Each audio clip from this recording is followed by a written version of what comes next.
Seja bem-vindo ao Uru Podcast.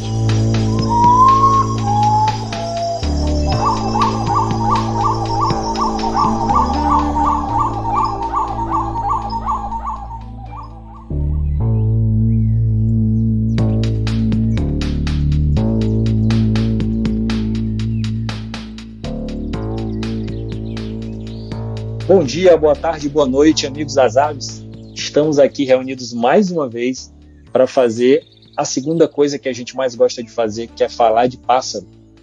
Eu sempre digo que é a segunda coisa, porque a coisa que a gente mais gosta é ir atrás de pássaro no mato. Então a gente está aqui fazendo uma coisa sensacional, mas a gente estava com vontade de estar com aquelas lanterninhas de cabeça, caçando coruja uma hora dessa. Hoje a gente continua nessa batida da segunda temporada do Uru Podcast, que inclusive está trazendo ótimos frutos para a gente em termos de conteúdo e de retorno de público. Eu agradeço demais a audiência de vocês no nosso último episódio, o episódio que a gente gravou com o grande amigo Thiago Vernaschi, falando de bacurau, bichos incríveis, e aí a gente não falou de um bicho só, falou de vários bichos. Preciso, claro, agradecer aos nossos seguidores no Twitter. Vocês são incríveis, a gente estava conversando com a galera aí sobre os bichos favoritos e a galera tirou bichos do Arco da Velha lá no Twitter. Mandar um abraço para vocês e, claro, pedir para vocês seguirem a gente no Instagram, acompanhando lá tanto o projeto da Revista Uru, em @RevistaUru, quanto do Uru Podcast, @PodcastUru, levando conteúdo grátis sobre aves brasileiras para vocês. Hoje a gente está trazendo... e aí eu faço questão de estender o tapete vermelho da ornitologia brasileira para receber dois biólogos aqui que estão com a gente. Um deles é bacharel em Ciências Biológicas pela Universidade Federal do Ceará, mestre em Biologia Animal pela Universidade Federal de Pernambuco, tem vasta experiência na área de zoologia, claro, com ênfase em ornito, principalmente trabalhando nos temas da conservação das aves, da ornitologia nordestina e cearense. Ele é sócio da ONG Aquasis e atua com conservação, principalmente nas aves endêmicas do Nordeste. É o coordenador do Táxon de Aves na elaboração da lista vermelha da fauna cearense ameaçada de extinção, integrando o programa Cientista-Chefe Meio Ambiente FUNCAP, SEMA, SEMAS. Com vocês, meus amigos, Weber Girão. Weber, prazer é nosso, o microfone é seu, seja bem-vindo ao Uru Podcast. Opa, Will, é um prazer estar aqui falando contigo, falando com a audiência que vai escutar a gente. E, como você falou, a satisfação de falar de passarinho só é superada pelo contato direto com eles, né? Então, para a gente sempre é um prazer poder falar de aves e estamos aí para conversar sobre essa temática tão interessante. Cara, assim, gravar sobre passarinho é muito bom, mas quando eu abro aqui o WhatsApp e vejo que o Luiz, um abraço, Luiz, para de me mandar foto dessa corujinha de Belém, eu não aguento mais ver essa corujinha de Belém, me chama para fotografar o bicho lá de perto. Cara, para completar esse time hoje, a gente mantém esse tapete estendido e a gente recebe ele, que é biólogo e mestre em ecologia pela UFC, coordenador do projeto de conservação do periquito cara suja pela Aquasis e participante ativo na criação de unidades de conservação, elaborando e ajudando a implementar planos de manejo. Além disso, ele é integrante dos conselhos gestores e do grupo de assessoramento técnico do Plano de Ação Nacional para a Conservação das Aves da Caatinga. Seja bem-vindo, Fábio Nunes, o microfone do Uru Podcast é seu. Boa noite, Will. Boa noite aí aos ouvintes. É um prazer muito grande, a gente está empolgado aqui para conversar. Vamos lá. Vamos em frente.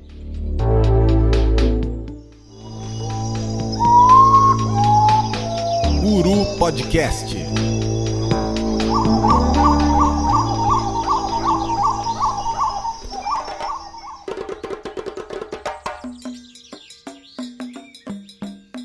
Bom, pessoal, desde o início dessa segunda temporada e também um pouquinho lá atrás na primeira temporada, a gente falou muito de aves ameaçadas, né, de aves ameaçadas aqui do Brasil. A gente falou com nossa amiga Amanda, um abraço para a Amanda, sobre o bicudo, projeto de conservação do bicudo.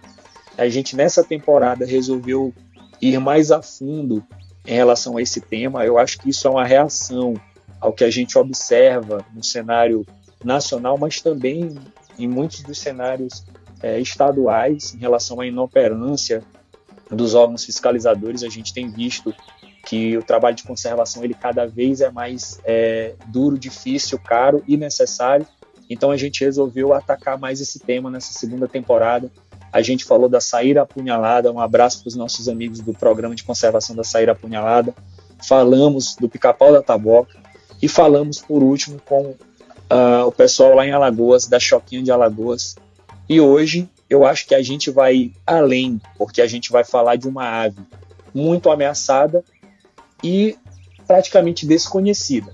Eu peço calma você ouvinte, porque o tema e o nome do episódio está dizendo para você de quem que a gente está falando, e aí você vai falar, mas Uru, não sei o que, não é desconhecido.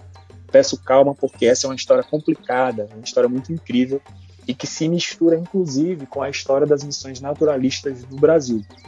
Você vai ver que a história do Uru do Nordeste se mistura com nomes extremamente famosos, com nomes como Spix, Snetlage, La Fresnaye, Helmaí.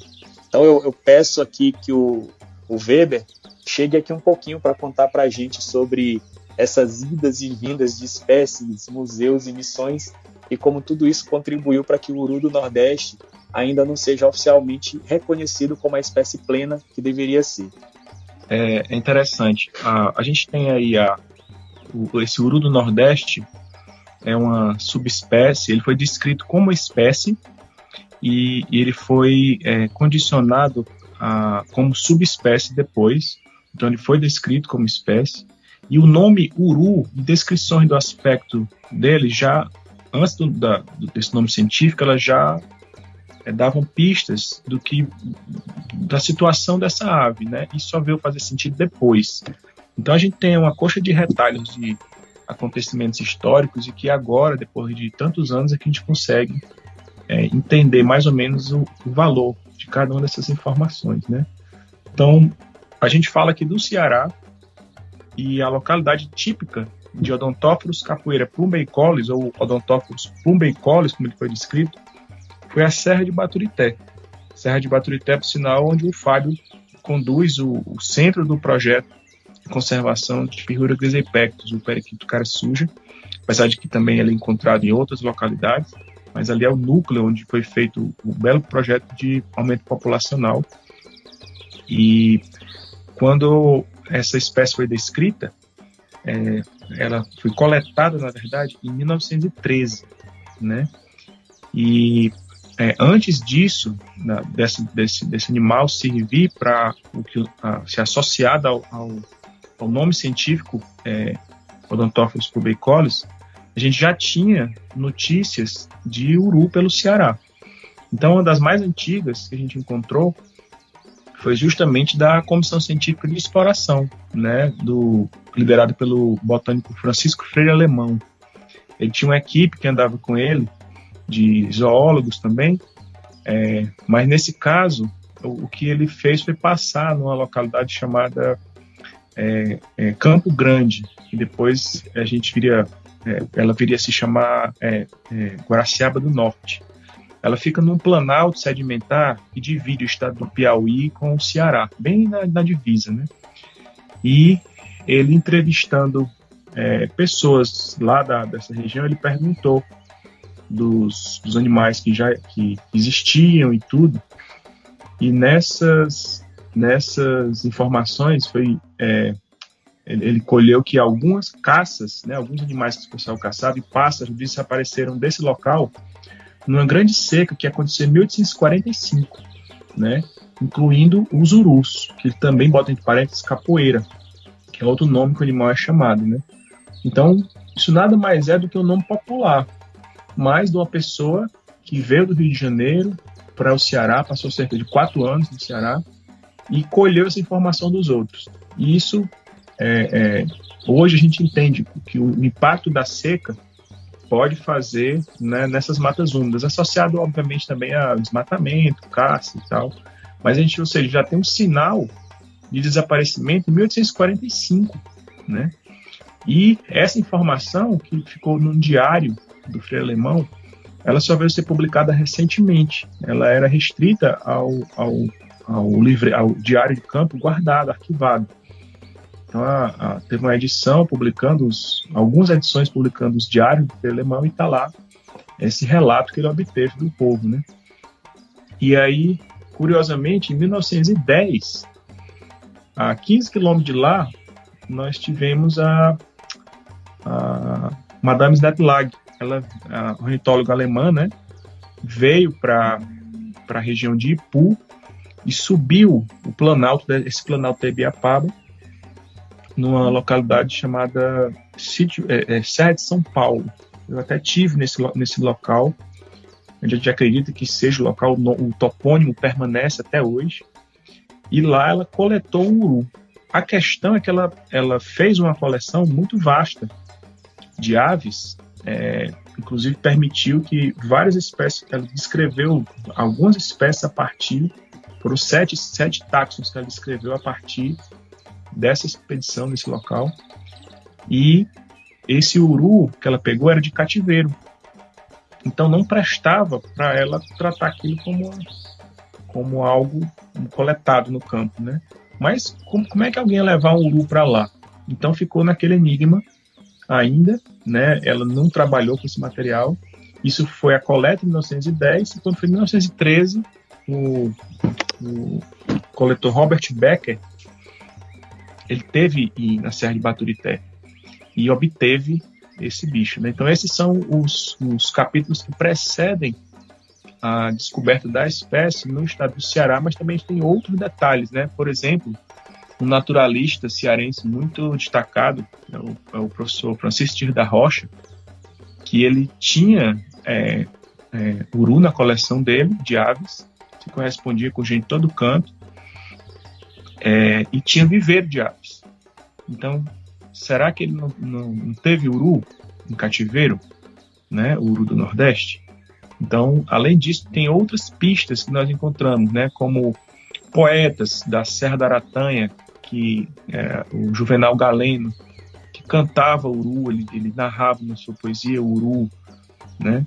Então, essas pequenas pistas ajudavam a gente a reconstituir, quase como detetive, esse contexto. E essa pesquisa saiu do estado do Ceará. A gente também repetiu isso na Paraíba, em Pernambuco, em Alagoas, e toda vez que você começa a revolver esse assunto, misteriosamente vão aparecendo pistas e você vai seguindo o fio da meada, e é muito interessante nesse trabalho, isso a parte de contar essa história, né?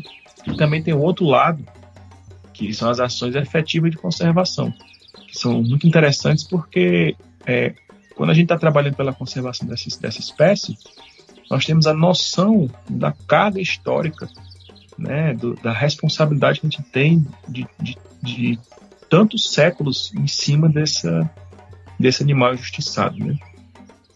Eu sempre fico viajando quando eu ouço essa narrativa, porque a gente imagina isso quase que como um filme, aqueles filmes de caça ao tesouro, porque o grande prêmio daí seria a gente ter aí Odontophorus plumbeicollis, e aí seria o quê?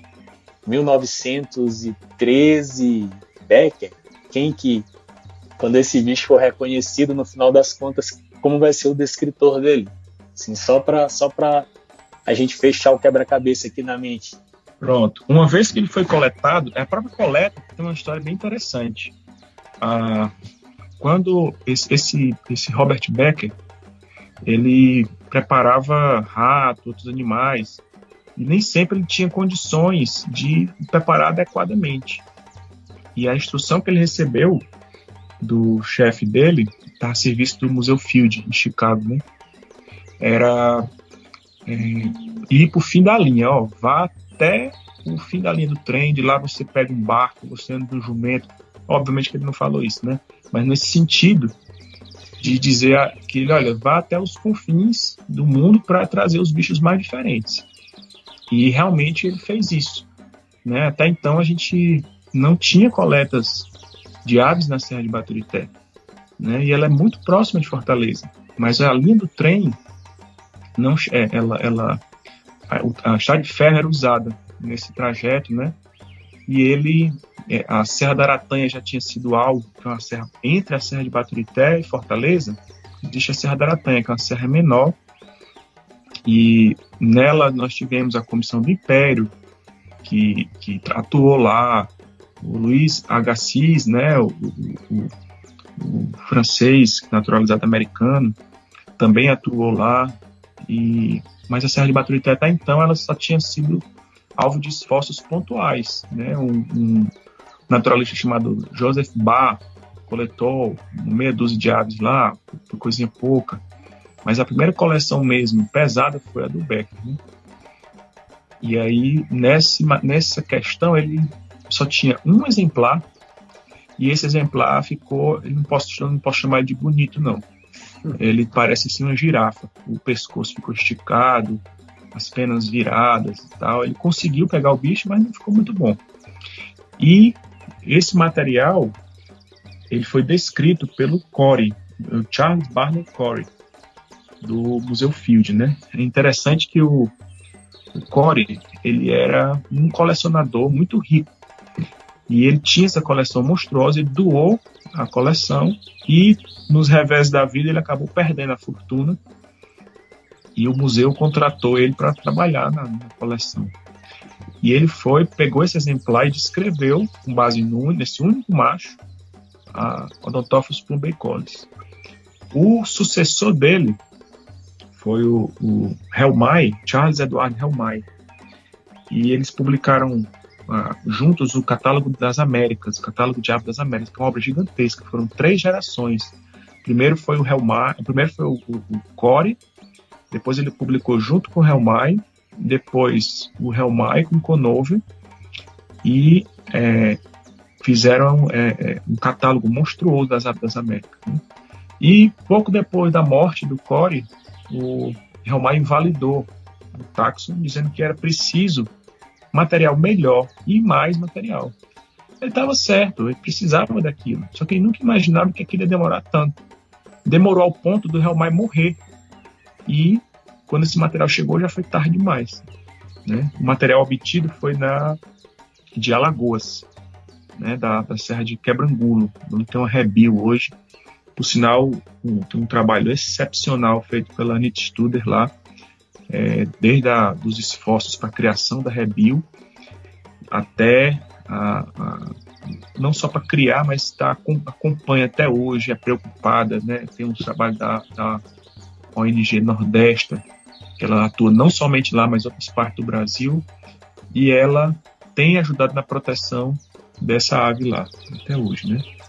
Então, assim, como você mesmo falou, é uma história muito complexa, tanto essa parte do passado, como os desafios atuais.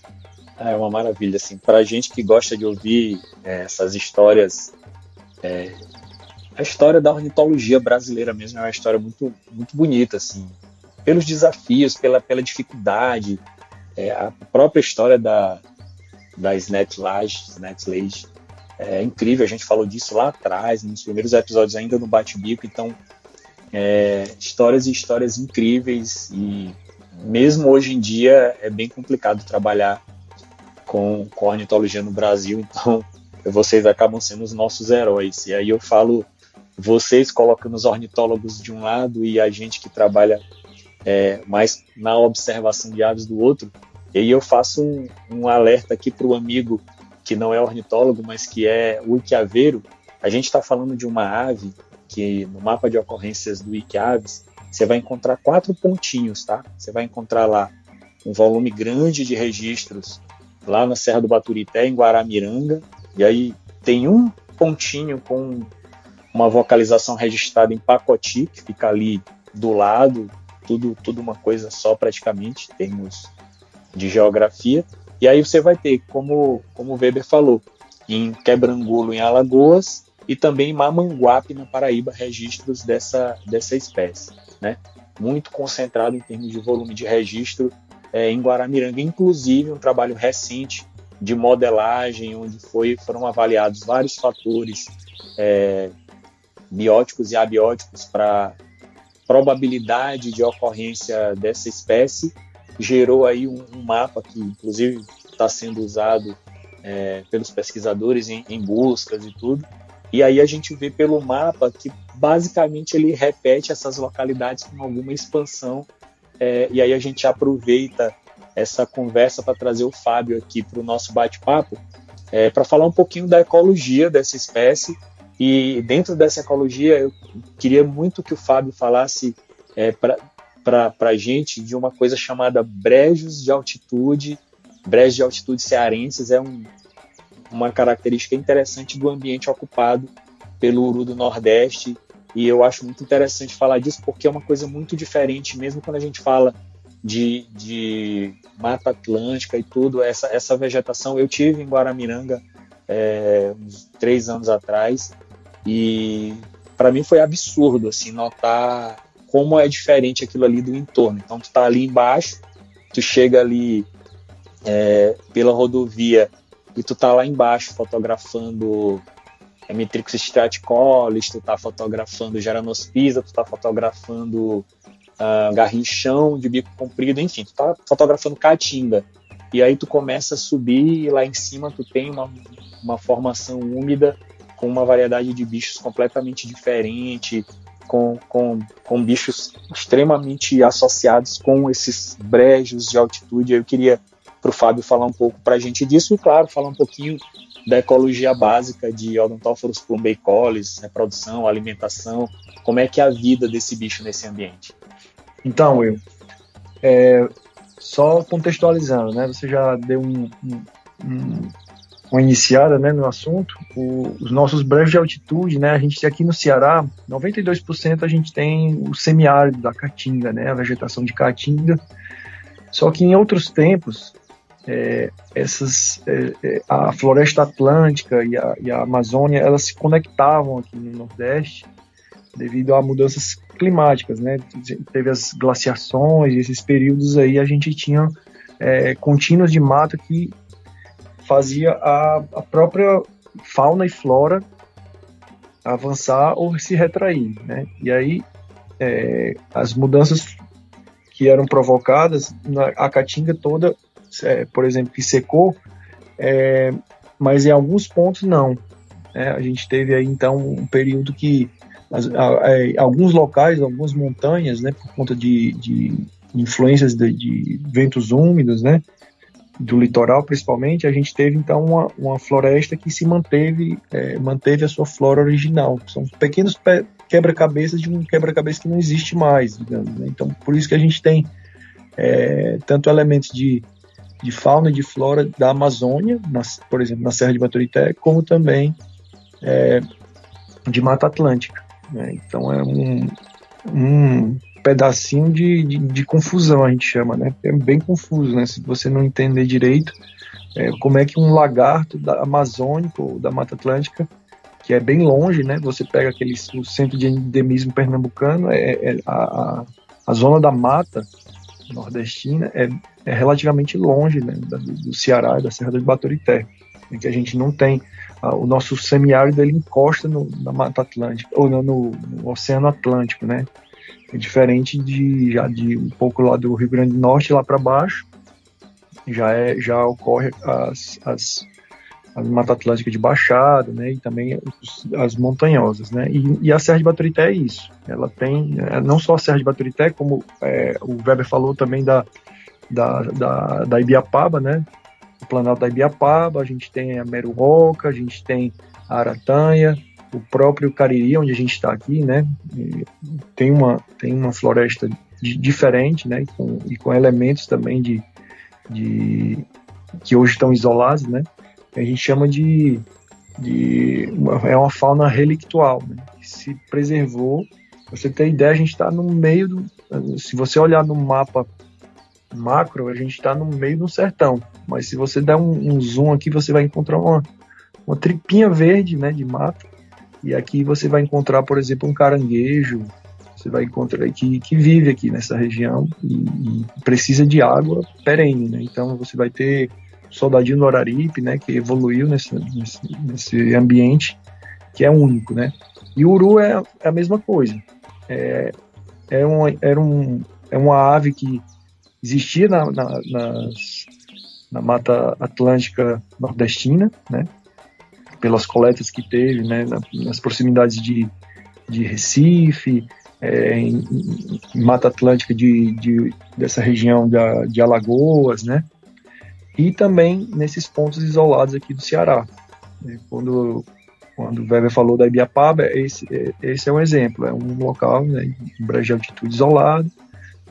Teve uma região que a gente coletou informações, o Weber conversou com uma pessoa que descreveu o uru para ele, assim, sem ter nenhum tipo de possibilidade de ter essa informação fora daquele, que era uma pessoa, aquelas bem simples, né, que morava num local bem isolado, e ele descreveu o canto do uru, as características, deu todas as diagnoses de um uru, né, que no caso, inclusive falou que o animal desapareceu depois de um mal que aconteceu, né, como se fosse uma doença, pode até ter sido uma doença de galinha, né, já que existe essa invasão, né, de espécies exóticas nesses ambientes, né, e a patologia desses animais são compatíveis, né, e pode ter causado algum tipo de mortandade nessas regiões. Então são alguns locais que teriam esse ambiente, né, que são ambientes mais úmidos, né, a gente nunca ouviu falar, não existe nenhum tipo de registro do uru na Caatinga. Então, tudo que a gente já obteve sempre foi associado às matas úmidas, no caso estou falando do Ceará, né, e é um animal que vive, que a gente chama naquelas florestas ombrófilas aqui, né, sempre associado a um subbosque, onde a gente tem uns alimentos deles, né, a gente tem uns tipos de bambuzais bem específicos, nativos, né, e eles são animais de difícil visualização, né, são bem crípticos, né, a gente sempre escuta eles, é bem parecido com as informações de uru do Sudeste, né, canta bem cedo, né, naquele primeiro raiar do sol, às vezes até escuro, no final do dia. São animais de bandos que gostam de comer pequenos artrópodes, comem sementes, comem frutos da mata mesmo, né? Quando estão reproduzindo, vocalizam mais, né? Formam bandos pequenos de 6 a 8 indivíduos. Tem uma espécie de hierarquia de reprodução, né? Eles fazem uns bandinhos que ajudam a construir o ninho, outros ficam de sentinela tomando conta, e gostam de fazer ninhos em locais de área de escape, né, normalmente nas bordas de trilha ou de um caminho, áreas em aberta, e era bem característico isso, porque nos cantos que a gente andava, o pessoal falava que quando estava andando, o bicho se assustava do ninho e saía né, no susto, e normalmente assustava também as pessoas que estavam andando. Então era muito comum a gente ver, era comum demais essa ave, né? A gente se assustava sempre nas trilhas quando eles estavam fazendo um ninho e tal. E quando eu entrei quando eu comecei a trabalhar na Serra de Baturité, eu entrei na Quasis, né? Em 2010, a gente via com certa frequência essas aves lá. Via os urus, tinha sempre os locaizinhos que a gente escutava eles, botava playback, eles apareciam, até o ponto que foi se tornando muito, muito raro, né? E hoje está essa situação. Eu vou aproveitar essa deixa do Fábio, essa nota que traduz bem para a gente assim, a sequência de acontecimentos de um bicho que ele basicamente ele tem um declínio populacional já característico. Trabalhos publicados com busca e cálculo de densidade populacional comprovam que esse bicho hoje ele apresenta uma raridade mesmo lá na Serra do Baturité, onde eu falei para vocês que tem a maioria dos registros de observadores no decorrer do tempo. É mais frequente que observadores indo até Guaramiranga não consigam, voltem de lá sem registro, sem gravação do canto. É mais difícil, claro, mas sem foto. Então o bicho, ele, até mesmo empiricamente, a gente comprova que ele está mais raro. Mas eu aproveito essa fala do Fábio E aí eu vou falar, obviamente, da experiência que eu tenho com uru, já é do Odontophorus gujanensis aqui no Maranhão. O uru, ele é um bicho completamente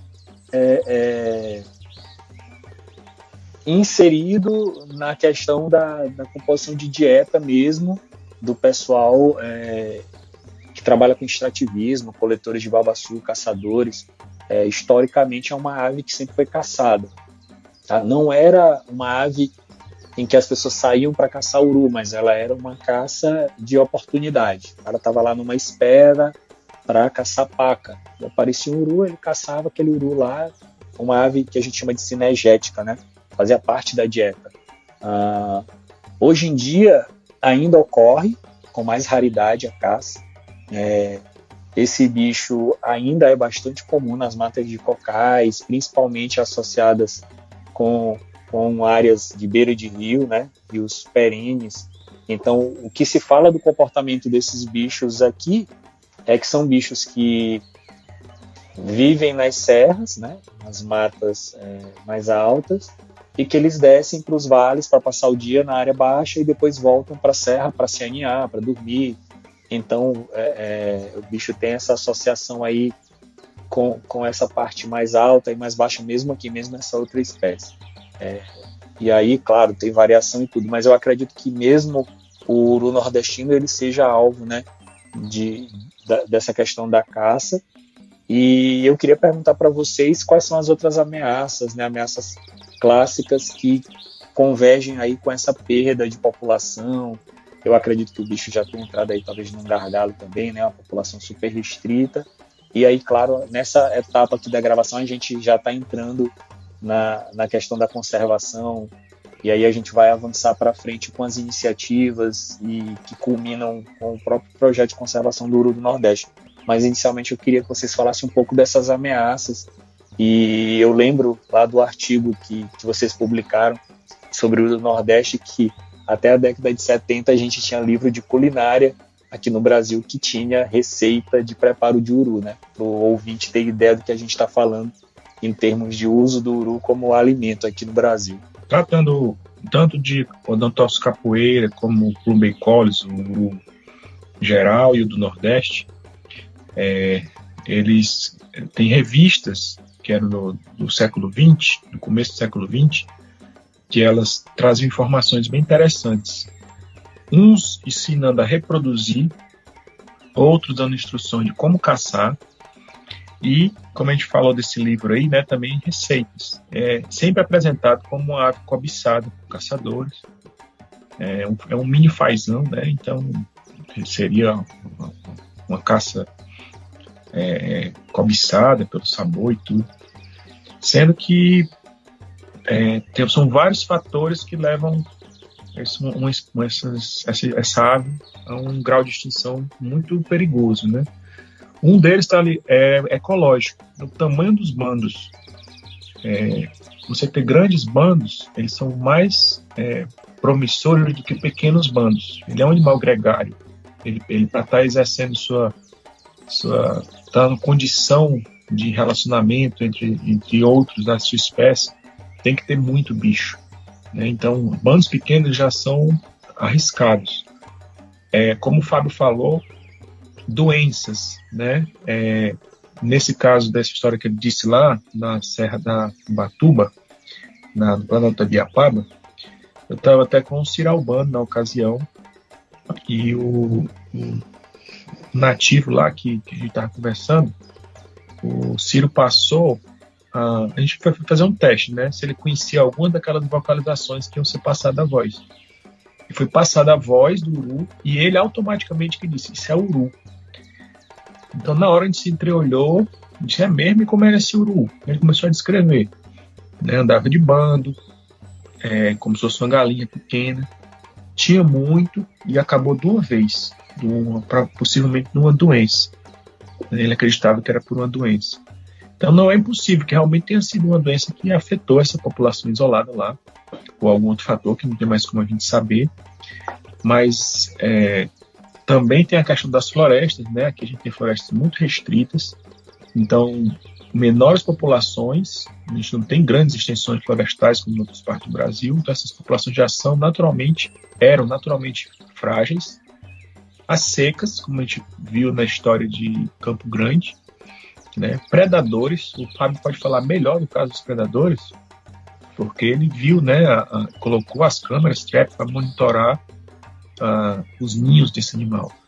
Então era deprimente observar, ele mostrava as imagens, lagarto entrando para comer os ovos, jabuti, que não foi comprovado, mas era um predador potencial que foi introduzido lá na área, né? Cachorro, gato. Então, um filhote desse que é encontrado por um predador não tem a menor chance, né? E a serra, a Serra de Baturité, ela tem um processo de especulação imobiliária que ela é cheia de casa, de condomínio. Então, o contato com esses animais, com os ambientes, ele é cada vez maior, com todos os animais domésticos que as pessoas levam, né? Eu acho que esses são os principais fatores de ameaça, né, que a gente tem. O fogo também não deixa de ser um problema, né, que antes não era, e agora, por mais que a gente sempre tivesse fogo na história do Ceará, mas as matas estão cada vez menos úmidas. Então elas estão chegando a um ponto de se tornar mais propensas, mais inflamáveis. A gente não tem isso mensurado, mas é perceptível como as matas estão secando, sobretudo nesses eventos extremos de secas de longa duração, e a gente acredita que isso estaria relacionado, sim. A gente fizemos análises com outras espécies e eles apresentaram uma correlação. Então esse fator das secas prolongadas, que foi indicado que seria resultado da crise climática, né? Isso de fato afeta algumas espécies e pode ter afetado o uru também. Isso, inclusive quando eu comecei esse trabalho quase em 2010, como eu disse, era frequente a gente ver eles, não era tão fácil fotografar, mas a gente sempre escutava os relatos. E a gente pegou 6 anos, né, velho, de seca braba, não foi nesse período, acho que de 2012 a mais ou menos 2011 a 2016, 2017. A gente teve uma seca que afetou muito, olhos d'água, né, nascentes que tinham na Serra de Baturité, que nunca tinham secado, passaram a secar. A gente sabe que não foi só uma questão de mudança climática, mas a capacidade de suportar, de resiliência do ambiente, ela está diminuída por conta das antropizações, né? Então, a Serra de Baturité, a gente viu assim, ela secar, ela desidratar mesmo. E isso também pode ter causado. A caça já não era um fator que a gente via como problemático. Foi exatamente o relato que você falou. A gente conversava com as pessoas e eles diziam, eu estava procurando jacu, aparecia lá um uru, eu matava. Tinha gente que escutava eles cantando e ia com estilingue ou com pedra mesmo, conseguia acertar, pegar, mas não existe assim, não existia nos nossos relatos, no meu relato recente lá, uma procura direcionada por uru, até porque era um bicho que estava já bem raro, né? E a seca realmente eu acho que deve ter causado um problema. A gente viu também, assim, predadores naturais, né, que ocorrem no ambiente em quantidades muito altas, né? Além desses bichos exóticos, gato, cachorro, jabutis que foram inseridos lá, próprio teiu, né, que se fala, né, tejo, né, que a gente chama aqui, era um bicho que está numa população extremamente alta. Assim, não sei se existe se a falta de um predador de topo que controla a quantidade desses teius, e inclusive os próprios seres humanos também caçam, né, o teiu para comer e usar uma banha, né, tem toda uma gastronomia associada aí, várias coisas. Eles também passaram a não ser mais caçados tanto, né, e isso também pode ter causado esse desequilíbrio, e esse relato assim, faz um pouco de sentido, porque se você for ver um animal que é muito mais caçado, que é o jacu, a Penélope jacucaca, lá na Serra de Baturité, ele está prosperando demais. Ele aumentou em níveis assim incríveis, desde que eu comecei a trabalhar lá, e todo mundo fala e observa. Isso é notável, inclusive em levantamentos que a gente fez lá na serra. E é um animal, mas é um animal que reproduz lá em cima, né? Eles reproduzem em cima da árvore.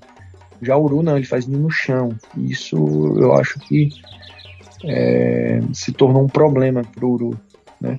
Os dados, tem uma pesquisa, né, do Bruno Araújo, né, está fazendo doutorado, e ainda está em processo o trabalho dele, mas ele já viu, né, realmente uma diminuição drástica dos urus nesses anos aí. Nessa década que passou aí, realmente houve um declínio absurdo, né? Tanto é que essa subespécie, ela está como criticamente ameaçada de extinção na lista do nacional. Eu costumo dizer que aqui no Maranhão é o paraíso dos gaioleiros, né? O pessoal bota araponga em gaiola, cambacica, sanhaço da Amazônia e até pitiguari eu já vi em gaiola aqui. E por incrível que pareça, eu nunca vi ninguém criando uru assim. De Juriti, Nambu, o que você imaginar eu já vi em gaiola e não consegui achar ainda ninguém que tivesse uru em cativeiro aqui, assim. Nada. E isso, assim, chama muito minha atenção porque a gente já contou essa história aqui, já está contando a história desde lá dos séculos para trás, falando da parte do início aí de sistemática e taxonomia do uru. Falamos para vocês um pouco da ecologia dessa ave, agora o pessoal está falando de como ela está numa situação complicada, e aí a gente chega, obviamente, algumas iniciativas incipientes no século passado aí para conservação não direcionada para o uru, mas para a fauna nordestina de uma maneira geral, para a fauna cearense em especial, com a criação de unidades de conservação, aquele esforço ali nos anos 80, 90 principalmente, depois de 92 com expansão de áreas de proteção, mas assim, muito mais agora no século XXI, alguns desafios estão sendo atacados de uma maneira mais, vamos dizer assim, profissional, como o pessoal descreveu no artigo lá, com estratégia. Então, essa espécie que já tem uma problemática associada de que, por não ser reconhecida como tal, ela não consta nas listas mundiais como uma espécie ameaçada, não é ela não aparece lá, então isso já dificulta muito até captação de recursos no exterior, etc. Mas ela passou a figurar, como o Fábio falou, em listas nacionais como ameaçada, criticamente em perigo, enfim, motivando iniciativas para conservação.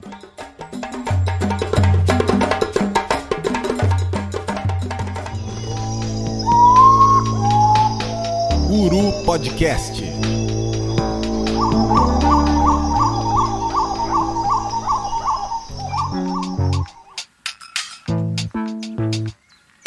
E aí a gente precisa pedir para eles falarem para a gente dessas iniciativas recentes e principalmente falando aí desse ponto para mim que é o ponto alto dessa estratégia, que é o início, né, do processo ex situ para o Nordeste, que aconteceu recentemente. Eu queria que eles contassem um pouco dessa parte aí histórica, mas claro, dessa aventura que foi conseguir indivíduos de uru. Eu sei que primeiro se procurou ovo, enfim, eu queria que eles contassem um pouco dessa história. Eu acho uma história das melhores histórias de conservação que a gente tem para as aves do Brasil. Esse é um esforço muito sensacional com o uru do Nordeste. Existe uma entidade internacional, a União Internacional para a Conservação da Natureza, e ela desenvolvia documentos que eram como se fossem planos de ação para evitar a extinção de espécies, né? Só que é um plano internacional, que não necessariamente é uma política nacional e se preocupar em abraçar aquilo. Talvez algum pesquisador interessado podia tentar investir, né?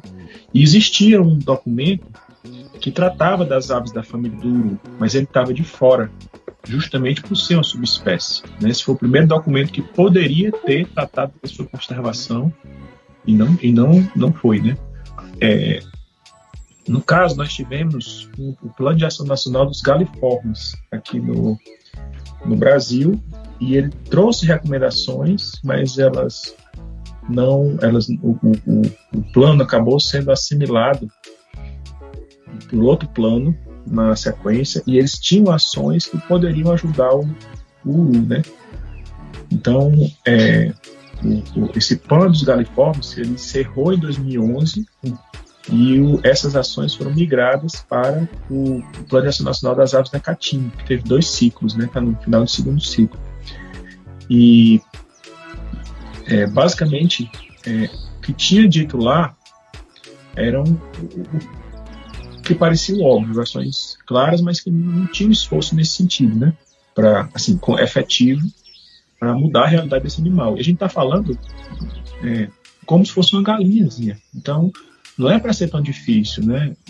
Você conseguir recuperar uma ave dessa com a programação de auxílio de reprodução em cativeiro, né? Nós já tínhamos experiência, o Fábio, sobretudo, com assistência à reprodução de aves livres, colocando caixas ninho nas árvores para o periquito cara suja, Urubes epectus, onde a gente auxiliava o gargalo a reprodução do animal, que ao mesmo tempo era o ponto forte e fraco do ciclo biológico dele. Mas no caso do Uru, pode até ser que a gente conseguisse alguma coisa muito engenhosa, mas realmente a estratégia que estava nesses planos era tentar formar uma população de segurança, porque o declínio é muito rápido e a reprodução dele também. Se você dominar aquela técnica, a gente podia fazer uma população de segurança e devolver os animais à natureza e compensar essa problemática, né? Então, foi feito, depois desse plano da Caatinga, foi feita uma oficina, que era a avaliação ex situ para planejamento integrado de conservação para galiformes e tinamiformes do Brasil. Esse plano, essa oficina, ela foi feita prestes ao mundo fechar na pandemia, né? Lembro que eu estava em Foz do Iguaçu, aconteceu no Parque das Aves, e a gente já tinha ouvido o temor, né, da Covid-19 se alastrando pelo mundo, e pouco tempo depois a gente entrou em lockdown, né?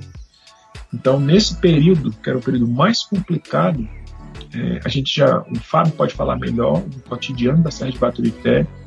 A gente estava vendo a situação se agravar dessa ave do Uru e a gente desesperado, porque olha, não tem mais, ou é agora ou é nunca, né? Então foi nesse contexto dessa política pública, como você perguntou, que foram articuladas as ações de fundar uma população ex situ, uma população de cativeiro para a reintrodução. Nós temos muitos exemplos de animais que vão para o cativeiro e se presume que eles vão ajudar na natureza, mas isso é uma exceção. A grande maioria, você tem animais que... grande maioria não, existe uma boa parte desses animais em reprodução em cativeiro que elas acabam não ajudando efetivamente populações livres, né?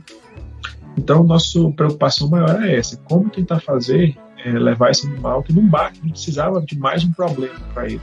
Aquilo tinha que vir como uma solução, ter essa população de segurança. E aí, a gente teve, nesse período, né, que o Weber comentou, né, nesse período principalmente dos últimos 4 anos, a gente ficou se dividindo lá na Serra, né? Porque na verdade a gente tem o trabalho do periquito cara suja, como ele falou, né? A gente trabalha muito grande para pouca gente, né? Claro. Só para vocês terem ideia, nas caixas desse ano, a gente anilhou quase 400 filhotes, voaram mais de 400, quase 500 filhotes, voaram das caixas de ninho, mas nasceu um pouco mais de 600, foram mais de 700 ovos. Então vocês têm a dimensão do tamanho que se tornou esse trabalho de aumento populacional do periquito cara suja. E eu vou cortar o Fábio aqui só para fazer o registro necessário. Um dos projetos de maior sucesso que a gente tem para conservação de aves no Brasil. Eu digo aqui que eu acho que é o maior programa para conservação de psitacídeo brasileiro, assim, em termos de resultado, um aumento e aí eu vou falar um número que eu tenho na cabeça, mas o Fábio pode até corrigir. Essa população aumentou basicamente 10 vezes depois que esse projeto se iniciou, muito bem sucedido. Só para registrar, muita gente pede para a gente gravar o Periquito de Cara Suja, o pessoal do Ceará sempre bate nessa tecla, vamos botar para frente isso, mas fazer aqui o registro do trabalho incrível que o pessoal fez com esse bicho. Então eu não vou dar spoiler de outros episódios que possam vir, né? Mas foi isso, obrigado aí pelas palavras, realmente é muito importante esse reconhecimento, porque a gente está colhendo frutos aí de um trabalho que é assim, bem árduo, né? O Weber foi o fundador desse programa, né, de conservação, e tem uma história bem interessante, uma data que marca isso, né? Foi o 1º de abril, que eu vou pedir para ele contar já. Mas a gente se dividindo nas atividades para não deixar o Uru totalmente desassistido, a gente não tinha nenhum tipo de recurso, mas a gente utilizava esse guarda-chuva do Cara Suja, porque nunca foi nossa intenção simplesmente salvar uma espécie, né? A gente levanta essa bandeira do periquito Cara Suja para salvar os ambientes onde ele está, os outros bichos que estão ali. Por conta do Cara Suja, a gente conseguiu a adesão da criação de diversas unidades de conservação, né, como RPPNs, o Refúgio de Vida Silvestre Periquito Cara Suja, veio tudo no esteio do trabalho do Periquito Cara Suja. E com isso a preservação de bichos raros, né, a gente tem o vira-folha do Nordeste, o chupa-dente, enfim.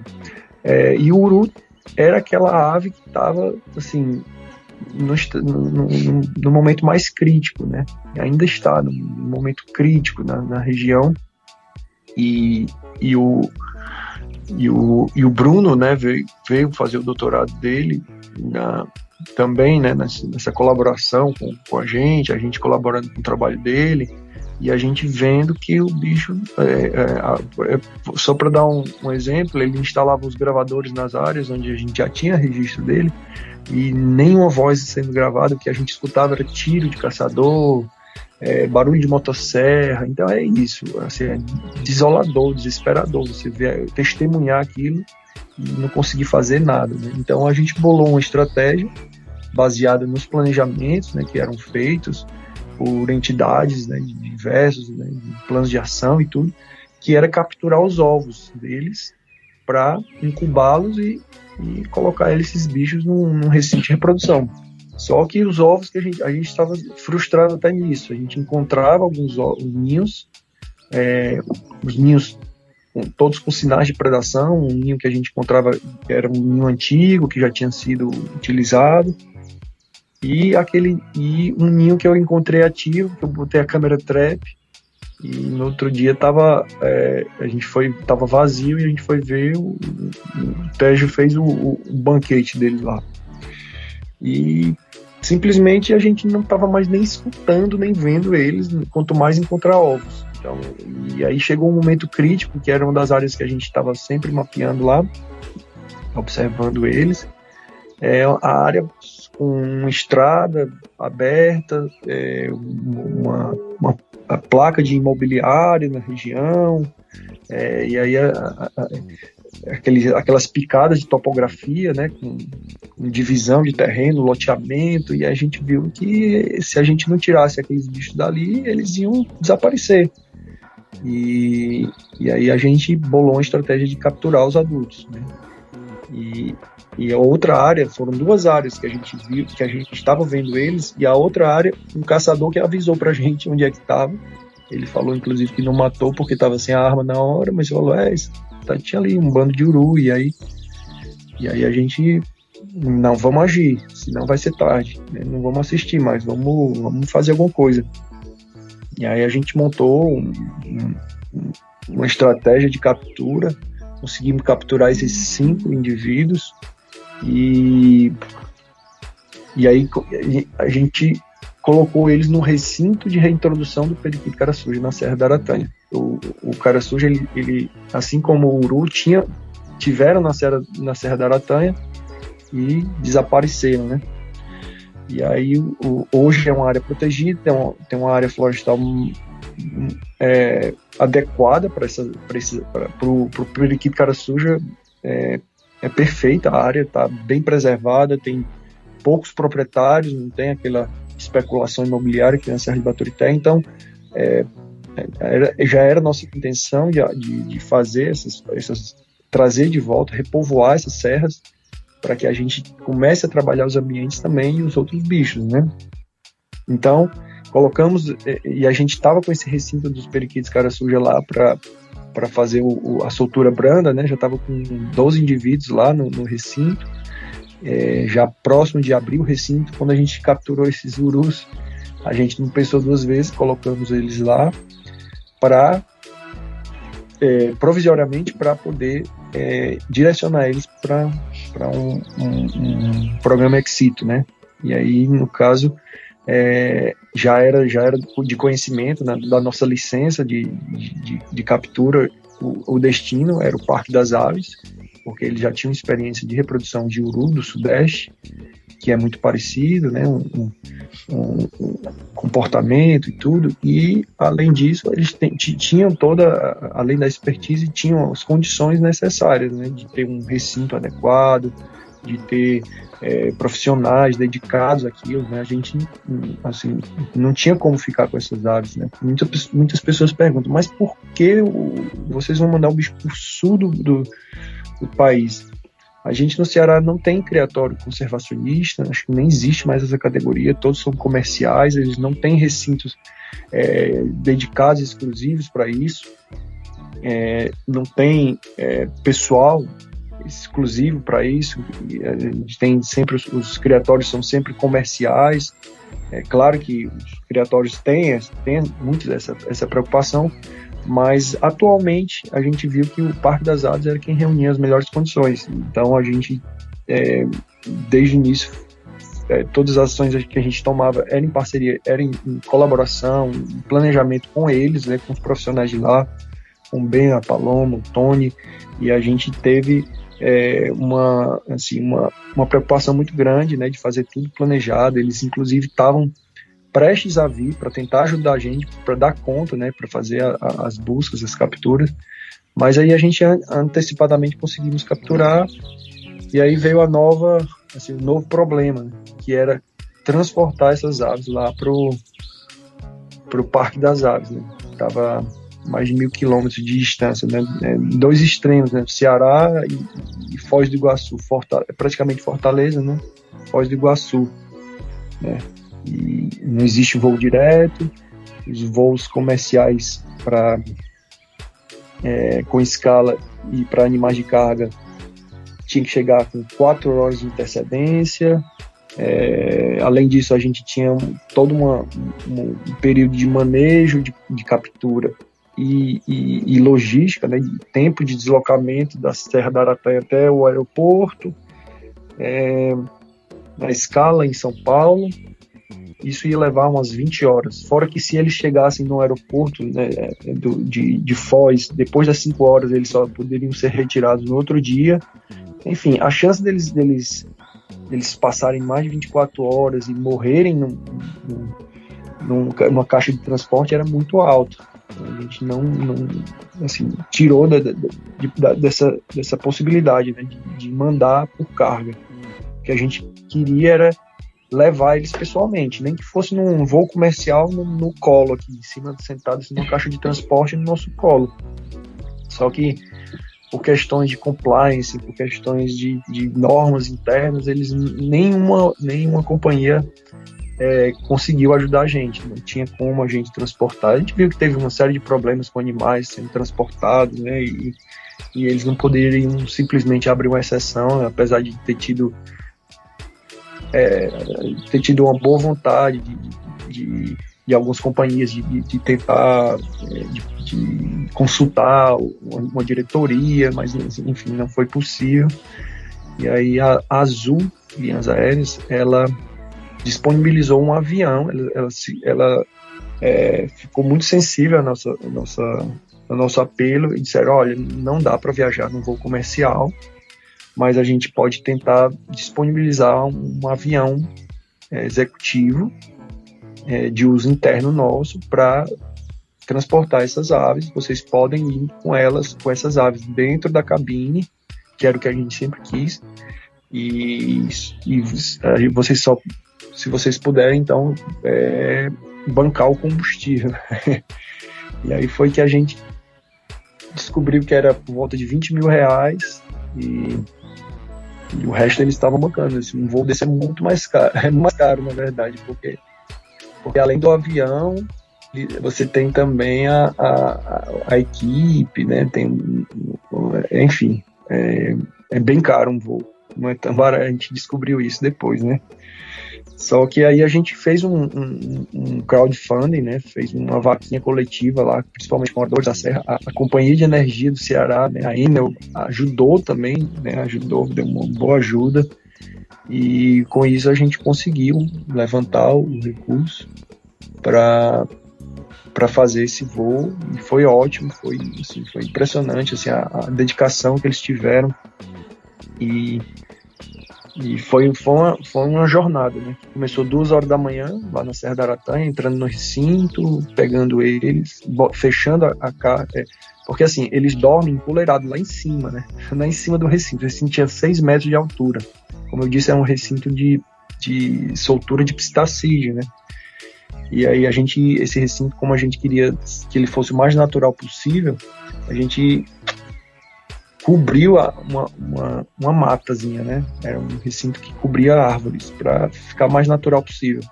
E era ótimo para eles. Eles estavam super adaptados já, vocalizando, já comendo bem, muito bem. Só que eles dormiam empoleirados lá em cima. Então, para eles não dormirem empoleirados, no final do dia, a gente esperou eles comerem, né? Aí, no final do dia, a gente meio que tangeu eles lá para a caixa ninho que eles tinham de refúgio, que a gente deixou umas caixinhas no chão de madeira, que quando entra alguém no recinto eles correm para dentro. E aí a gente entrou e fechou a caixa e deixamos eles dormindo lá na caixa, né? Ficaram tranquilos lá. Quando deu o horário de mais ou menos às 4 horas da manhã, a gente, 3 e pouco, 4 horas, a gente foi lá, pegou eles, botou na caixa de transporte, descemos a serra, chegamos no aeroporto por volta das 5 horas, fizemos todo um procedimento burocrático. O chefe de logística da Azul estava lá presente, ajudou a gente em toda essa parte burocrática, inclusive intervindo, né, na parte de exigências, porque ele tinha que ser transportado num caminhão de carga. Ele, não, vamos levar no caminhão da Frapó aqui, que era a companhia do aeroporto. E ele foi transportado num carro fechado, estava chovendo, e foi ótimo. Rapidinho a gente embarcou, a gente chegou, fez só uma escala em Goiás, e por volta de 3 e pouco da tarde a gente já estava em Foz do Iguaçu. Foi tranquilo, os urus estavam tão tranquilos lá que eles chegaram a se alimentar do que a gente colocou dentro das caixinhas de transporte. E aí foi perfeito. Chegamos lá, os bichos super saudáveis, estavam em condições boas, fizeram todos os procedimentos de exame, anilhamento, né, chipagem, pesagem, e aí deu tudo certo. Os animais estão lá, eles estão bem, eles estão num processo de dessensibilização, porque eles ainda eram animais selvagens, então eles ainda não são acostumados com pessoas. A gente, para vocês terem ideia, a gente para observar se eles estavam comendo ou não, a gente usava câmera trap. Se eles vissem a gente, e os caras sujos avistavam a gente de longe quando a gente estava andando na mata para chegar no recinto. O recinto era no meio da mata, mas os caras sujos viam que eles ficavam no alto do recinto, e aí eles vocalizavam, os urus já se escondiam. Então a gente simplesmente não conseguia observar os urus, só por câmera trap. E aí, por isso, aí a gente, assim, não podia dessensibilizar eles tanto, porque os caras sujos que estavam lá não podiam se acostumar tanto com pessoas. Então era muito difícil. Você tinha duas situações diferentes. O uru precisava se acostumar com a pessoa e os caras sujos não. Eles precisavam continuar selvagem, porque em alguns momentos a gente ia soltar eles. Isso levou 3 meses, e aí os caraçujos demoraram um pouquinho a mais, mas foi por uma boa causa, né? Esses caraçujos que estavam com os urus já estão soltos agora na Serra da Aratanha, voando livres lá, e já tem um novo grupo lá, e os urus estão no local onde deveriam estar. Eu antes da gente passar pro Weber, para ele contar a história do 1º de abril, porque isso tudo aí que o Fábio contou aconteceu na madrugada de 1º de abril, né, 2022, né, outro dia praticamente. Eu preciso dizer para vocês, claro, que foram transportados 5 urus nordestinos, e eu acho que o protocolo é isso, a primeira soltura ex situ, ela precisa de uma população de pelo menos 100, né? Então esses 5 vão virar 100 para que a gente comece a cogitar reintroduções, solturas, esse tipo de coisa. Então, para vocês terem uma noção da dimensão do trabalho que ainda está pela frente, né? Uma parte muito complicada do processo foi feita, como bem descrito aí pelo Fábio, todo o trabalho envolvido na captura e tudo, principalmente pela situação que a gente estava de pandemia. Eu imagino as restrições, né? Restrição para tudo, para conseguir insumo e tudo, estava bem complicado, tudo subindo de preço, bem complicado mesmo para os projetos continuarem nesse período. E agora as coisas já estão mais, vamos dizer assim, encaminhadas, porém uma estrada longa que a gente tem pela frente para a gente poder pensar em reintrodução, reforço de população, que nos próximos anos vão dizer como é que isso vai andar. E aí a gente vai precisar, claro, ninguém vai ficar aqui passando vontade, passar o microfone para o Weber para ele contar essa história do 1º de abril aí que o Fábio falou. Eu trabalho com uma espécie de pássaro conhecido no Brasil como soldadinho do Araripe, né? E o projeto de conservação dessa ave teve início em 2003 através de um grupo de observadores de aves, da Associação dos Observadores de Aves de Pernambuco, OAP. E aí foi um projeto patrocinado pela Fundação Grupo Boticário, que na época não tinha esse nome, de proteção da natureza. E eu morava em Pernambuco, sendo que eu sou cearense. E aí chegou o momento de eu voltar para o Ceará. E foi quando eu conversei com um amigo, o Roberto Campos, e ele chamou para levar esse projeto para a Aquasis. A Aquasis quer dizer a Associação de Pesquisa e Preservação de Ecossistemas Aquáticos. Já era estranho um projeto de uma ave dentro de um perfil desse. E a gente sabia que as pessoas trabalhavam com peixe-boi, com boto, né? E não tinha muito a ver você pensar que aves ali, sendo que tinha tudo a ver, porque essa ave é extremamente associada às aves. Então, na estrutura de conservação de mamíferos marinhos, o projeto de conservação do soldadinho do Araripe encontrou morada. Ele foi feito, como a gente diz aqui no Nordeste, um puxadinho na casa para abrigar a estratégia de conservação do pássaro. E dessa mesma forma, o projeto de conservação do periquito caraçujo também nasceu do outro puxadinho, e assim nós fomos fundando projetos com aves migratórias e desenvolvendo esses projetos, e aos poucos o nome da Aquasis também já parecia natural ser associado às aves. E sempre foi essa lógica da gente fazer assim, não tinha condições, não tinha como a gente fazer aqueles trabalhos, mas justamente por isso que a gente fazia, porque era a demanda, né, a realidade que pedia. E aí eu chegou um ponto que estava trabalhando em muitos projetos ao mesmo tempo, e os projetos vão amadurecendo, e sempre tinha as equipes, mas assim, você tem que pensar, viver o dia a dia da conservação, os processos de conservação das espécies, né? E eu tomei a decisão de vir morar no sul do Ceará, no Chapada do Araripe. Até então eu morava em Fortaleza, fica quase 500 quilômetros de distância da outra. E aí, quando eu vim para o sul do Ceará, o projeto do caraçujo não estava muito bem. Nós tínhamos colocado caixas ninhos, elas não tinham sido ocupadas ainda. Nós não tínhamos encontrado populações fora daquela da Serra de Baturité, eu estava tendo que ir embora. O Alberto segurou a onda do projeto sem poder fazer isso. E eu fui embora em dezembro de 2009 para a Chapada do Araripe, com o coração muito apertado, né? Como é que a gente poderia trabalhar agora com aquela espécie sem ter estrutura? E aí foi nesse período, né? Janeiro, fevereiro, março.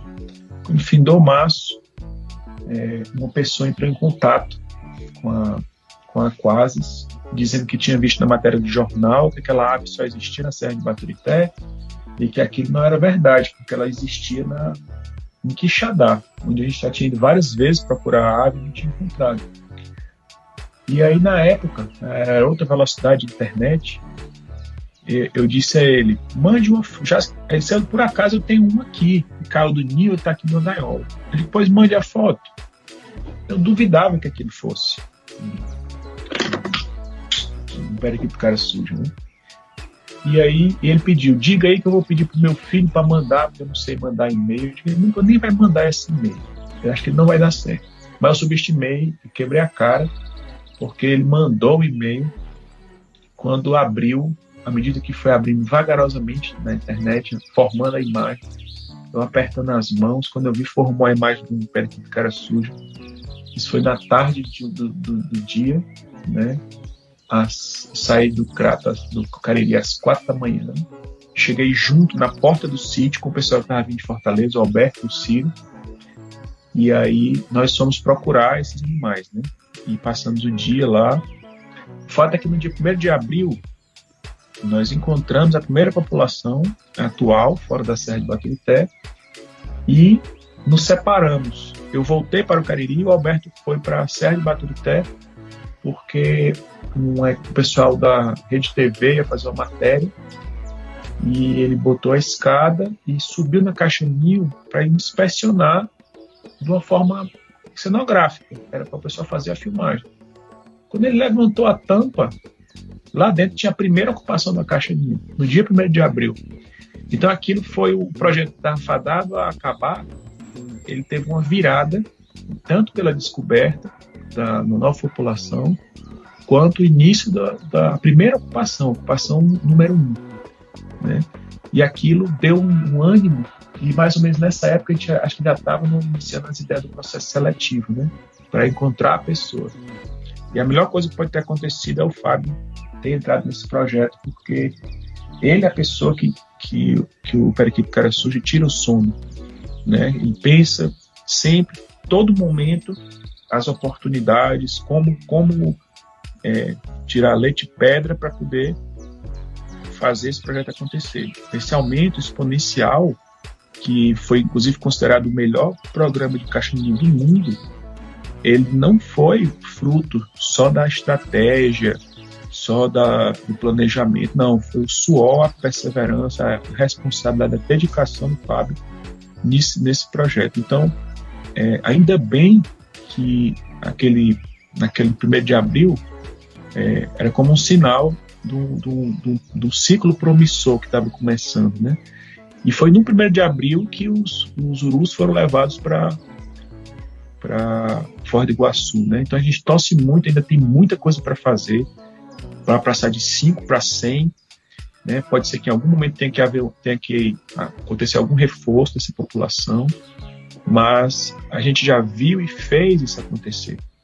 Então é possível, a gente já viu, já fez, e se tudo der certo, aparecerem as pessoas para assumir o processo, para poder levar daí para frente o bastão, a gente vai poder conviver com essa espécie. Inclusive tem outra frente também que trabalha, que é a que a gente chama de taxonomia sistemática para conservação, onde a gente atua nos bastidores, verificando a validade dos taxos, né? Então tem informações, a gente está participando do esforço de um artigo onde a gente pretende resolver com vários parceiros a situação taxonômica, se o Nordeste é de fato uma espécie ou não. Se ele for uma espécie, ele vai poder ser contemplado por recursos internacionais. Se ele não for uma espécie, ainda assim a gente vai saber que é uma prioridade estadual né? E nós estamos trabalhando na lista vermelha da fauna do estado do Ceará. Então, seja como for o resultado, nós não aceitamos a extinção. E para conseguir combatê-la, a gente tem que trabalhar nas prioridades. Pegar os animais que estão na UTI. O uru, a gente viu em poucos anos ele declinar num estado preocupante, e não fazer o que a gente fez era assumir a omissão. Isso não é admissível para quem quer trabalhar com conservação. Não dá para fazer vista grossa. O orçamento não dá, o calendário não dá, a agenda não dá, mas a consciência, ela diz que dá. Então, uma cooperação, esse trabalho. O Fábio tem um projeto muito grande para tomar conta, eu tenho um projeto aqui também, mas a gente não admite que esse animal vai se extinguir nas nossas barbas. Eu acho que a gente precisa estar falando aqui do uru do Nordeste e dessas outras coisas aí por mais de hora já, quase 1h30, e a gente precisa aproveitar essa fala do Weber para a gente terminar numa nota de esperança, porque nada traz mais esperança quando a gente fala de conservação do que os testemunhos das pessoas que trabalham com conservação, quando elas falam frases como essa que o Weber falou, de que não se pode aceitar a extinção. Então, assim, cara, para mim, que sou apaixonado por ave, eu não consigo lembrar assim, um dia em que eu não fosse louco por ave, nem sou biólogo nem nada, mas para mim é de uma felicidade imensa poder ouvir esse tipo de declaração, porque, caramba, dá muita esperança pra gente, assim, de poder ainda contar com o que a gente tem, e às vezes de única coisa bacana. Quando a gente sai por aí para olhar, a gente vê tanta situação complicada assim no nosso país, e de repente passa um bando de jandaia gritando e o dia da gente melhora automaticamente. Então, ter consciência das pessoas que estão trabalhando com conservação no Brasil, poder ver assim em primeira mão como é que as coisas funcionam, como é que as coisas acontecem, elas, além de estimular o apoio, né, e a gente vai falar disso aí no encerramento, elas dão pra gente muita esperança de que tem muita gente boa cuidando desse patrimônio que a gente precisa conservar.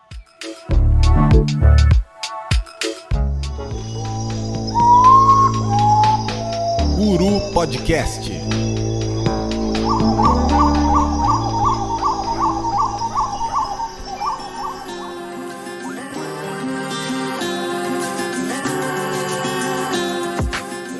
Então eu aproveito aqui esse momento para passar o microfone para o Fábio e pedir para o Fábio se despedir dos nossos ouvintes.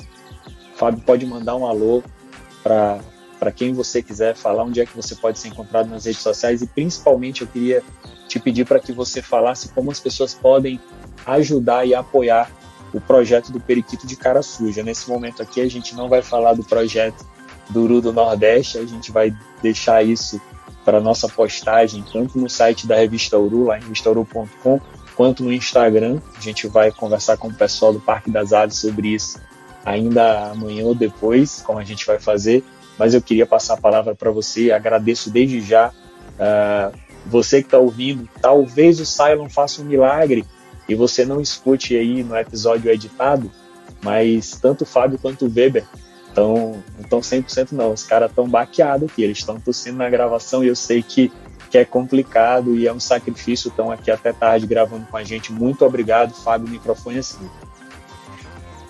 Will, eu agradeço o espaço, fico muito feliz de ter esse tipo de conversa, porque ajuda a gente a refrescar, né, essa nossa missão que a gente tem, né, que é muito mais que um trabalho, é uma missão. A gente muitas vezes mistura a vida pessoal com trabalho, e a gente gosta, e nas horas vagas a gente vai olhar passarinho, né, que seria a nossa profissão, mas na verdade é o que a gente faz o que gosta, né? Isso é muito bom. Isso faz a gente fazer mais do que só o básico, né? E quem quiser saber mais sobre esses trabalhos, né, tanto do Soldadinho como do Cara Suja, basta seguir a Aquasis, né? A Aquasis tem um site, né, aquasis.org, e nas redes sociais, né, tem o Instagram, o Facebook, da ONG Aquasis, né, ONG Aquasis. Quem quiser me seguir também é Fábio P. Nunes, né, no Instagram. E quem quiser ajudar, quem é do Ceará, a gente tem até meios, né, de doação em conta de energia. Quem quiser ajudar a Qualis, tem como você fazer uma doaçãozinha pequena, que se todo mundo fizesse uma doaçãozinha pequena na conta de energia, eu sei que a conta de energia tá cara, mas assim, quem quiser ajudar, tem esse mecanismo, né? A gente tem outros mecanismos no site de doação. Tem gente que quer doar uma caixinha, a gente recebe.